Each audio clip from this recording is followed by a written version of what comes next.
This is Des of PegandDes on Iyanla Fix My Life.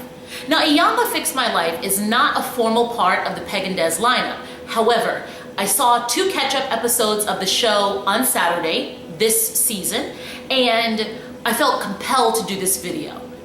Iyanla Vanzant may just be the greatest healer of our generation. Now, I know she's not of my generation, but I mean in terms of people who are in the media right now, who are doing anything pertaining to counseling, spiritual healing, physical healing, emotional healing, I can't think of any greater than Iyanla Vanzant. And I know she doesn't heal people in the sense of a doctor healing someone out of a physical illness, but she finds a way to help people work themselves out of their pain in an indescribable fashion.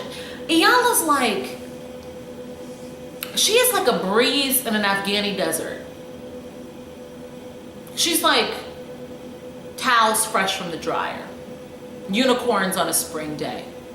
She's like a glitter line on an acrylic nail. She's everything. She is everything. I watched 2 episodes this week. The first episode was of Syleena Johnson and her mother. And her mother, Syleena Johnson, of course, the R&B singer, her mother struggling with alcoholism. And the story between the 2 of them is very compelling because I think the dynamics between a mother and a daughter are often very difficult dynamics, especially when the mother is living in the daughter's household and the daughter is grown. That's a very tough combination to have because as a daughter, you're trying to balance being respectful but also being the woman of the house. And it's clear Syleena's having a tough time with that, especially in light of the way that her mother speaks to her. But the part of this show that was the most compelling to me was the father. And I'll tell you why. When the father first came on the screen, I immediately thought to myself, he's ignorant. That was it. He's ignorant. I wrote him off. And I had a lot of judgment for him when he first came on screen, by the way he greeted his daughters in the park, by the way that he interacted with them. When Iyanla was talking to him about his relationship with his daughters, he kept bringing up money. I just tossed him away in my mind. It was like 2 snaps and you're out. However, when Iyanla sat down with him the next day and she told the mother, she was sitting down with the mother and the father at the same time, and she told the mother that this is an old school man. And an old school man believes that he is a father by virtue of how he provides for his family. It put me in a very different mindset. Because I started thinking about my grandfather and my great-grandfather. I was fortunate enough to know my great-grandfather, and that's how they thought. Now, they weren't mean, cold-hearted people, and they were definitely in relationship with their children, but the framework of fatherhood has evolved over time. And when you're talking about an older man, he thinks about fatherhood in a different way than a young man today may think about fatherhood. And I thought it was interesting that Iyanla brought us to his humanity. Right? Because I'm ready to cast him off. I'm ready to give him judgment and just push him to the side. But she says you have to meet people where they are. Think about the circumstances from which they came. Think about the environment from which they came. And I started thinking to myself, if I actually approached more people in life like that, thinking about who they are, where they come from, how they got to where they are, I might be a little bit better off in terms of the way I develop relationships with people. It was fascinating to me, and that's how you know a show is good, right? You have a sit down in front of your television for 1 hour and it starts to call into question how you navigate your life. That's a good show. So then we also saw another episode, which was heartbreaking.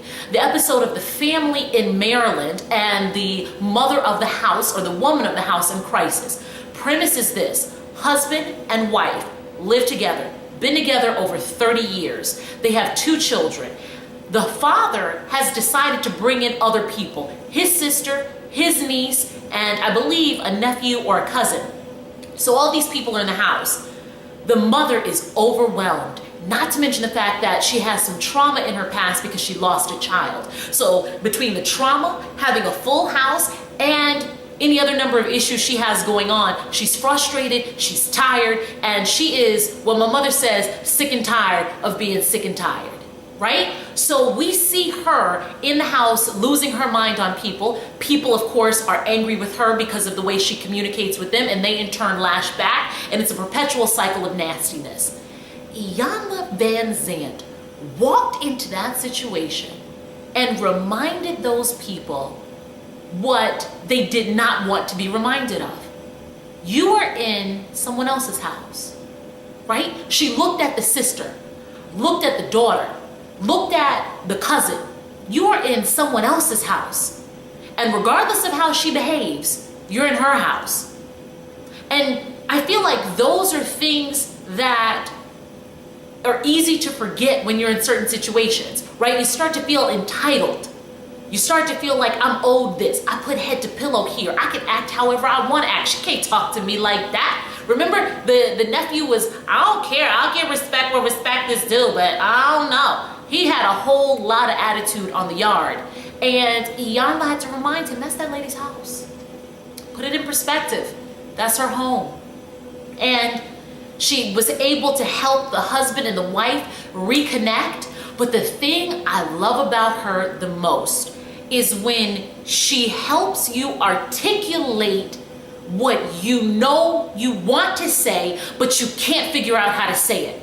Right? Remember when the husband and the wife were on the couch and they were talking about the relationship? The wife had to say, I feel like you failed me. I feel like you left me alone. I'm scared to be vulnerable with you. And then the husband wanted to say something and he wanted to comfort her, but you could tell he wasn't sure how. And Iyanla started feeding him the words in only the way Iyanla Van Zandt can. Iyanla said, I'm sorry for abandoning you. I'm sorry for.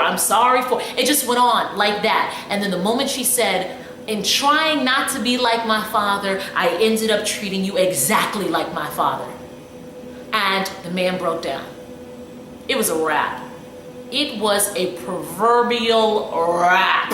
He started crying, she was crying, they were holding on to each other, and then Iyanla gets outside and she decides that she wants to make me cry. Looks dead in the camera talking about, now that's love. Trust love. I'm in here, I'm alone, watching television, crying like a fool, trusting love. I love it. I love it. She is a gift. She has figured out how to utilize her gift. She is in a phenomenal space to utilize her gift. And I can only hope that one day I can find a place and a space to identify and utilize my gifts the way Iyanla Van Zandt has. That's it. That's it. I may do a little bit more Fix My Life because the show is just too powerful. All right, I hope you enjoyed that video. Now, make sure you subscribe to this channel. Make sure you like this video. Make sure you love this video. Make sure you share this video. And follow us on Twitter at PegandDes. Bye.